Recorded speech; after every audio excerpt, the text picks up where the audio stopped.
بسم الله الرحمن الرحيم. آه عايز بس اتكلم النهارده عن الفلوس القديمة. تمام. اللي هي مش موجود كتير منها النهارده يعني، او مش متداولة يعني. تمام. دي ال10 جنيه يا جماعة. ال10 جنيه دي كانت موجودة منتشرة جدا في الثمانينات والتسعينات. طبعا هي مش موجودة دلوقتي، انا محتفظ بيها طبعا. ما صدقت يعني كانت في ايدي وما رضيتش اصرفها يعني.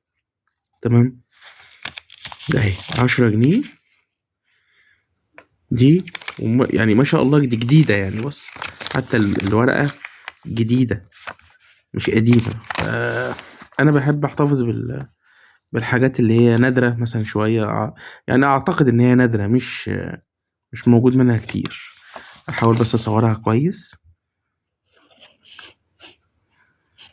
طبعا ال10 جنيه القديمة مش كانش بيكتب عليها تاريخ.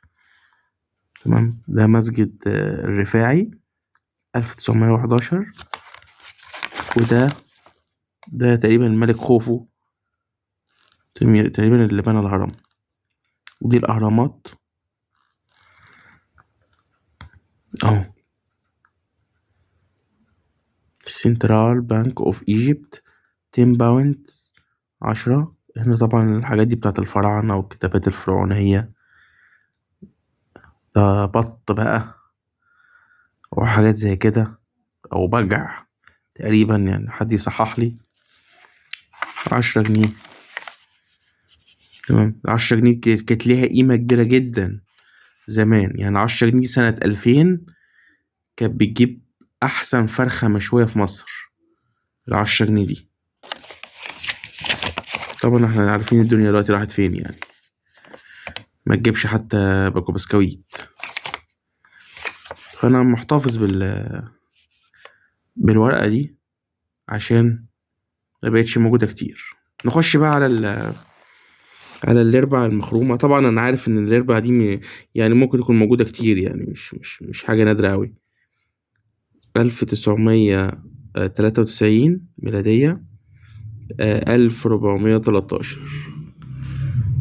25 قرش.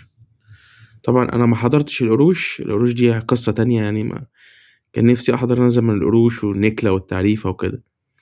طبعا مين فينا ما حطش. طبعا الجيل القديم شويه ما حطش الربع جنيه ده في الميداليه. تمام. وكان ليه قيمته برضو. طبعا ده واحد تاني، تالت، رابع. ده نيجي بقى للريال. ده الريال يا جماعة. 20 قرش. 1992 الإصدار بتاعه يعني. 1413 هجرية. جمهورية مصر العربية. ده طبعا مسجد تقريبا الحسين تقريبا يعني. تمام. مش متأكد أوي إذا كان الحسين أو الأزهر. تقريبا الأزهر الشريف. حد يصحح لي برضو. الريال ده كان ليه شنة ورنة. الريال ده اللي هو حط 5 قروش كمان يبقى ربع جنيه. تمام. اهو. ده كان بيشتري كيس كشري يا جماعة. كيس كشري يلكمك طول اليوم يعني. تمام.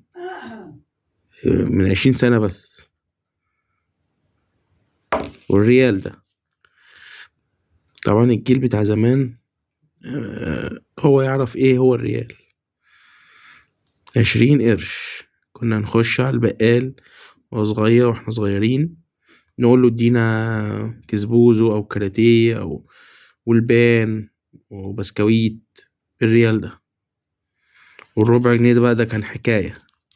طبعا النص جنيه دول بتاع يعني كان أعلى بقى. طبعا ده كنا بناخده في العيد مثلا. هو الجنيه كنا نقعد نصرف فيه 3 أيام العيد. إن شاء الله ألاقي بس الشيلينات.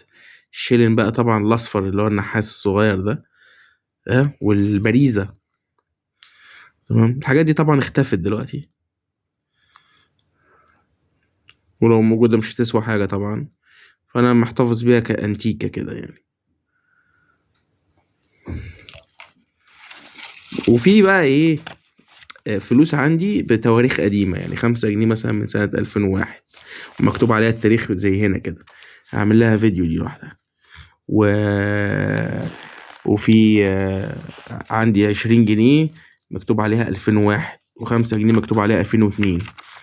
فالحاجات دي أنا فرحت جدا إن أنا لقيتها، وقلت أعمل فيديو أعرفكم الحاجات دي للناس اللي ما تعرفهاش. طبعا اللي يعرفوها ادي ان هم يعني افتكروا حاجة من من ريحة زمان. ان ال10 جنيه دي كانت كنز في ايامها، كنز لأي طفل ياخدها. كان اللي ياخد هدية 10 جنيه مثلا كان بقى معاه ثروة.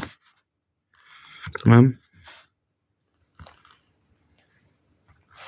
ان شاء الله اعمل فيديوهات، ما تنسوش تعملوا سبسكرايب وتفعلوا الجرس واعجاب بقى واستنونا في الفيديوهات، وشوفوا الفيديوهات اللي فاتت في القناة، فيديوهات هتعجبكم جدا مضحكة. واستنوا مننا فيديوهات جديدة، وكل سنة وحضراتكم طيبين. شكرا، السلام عليكم.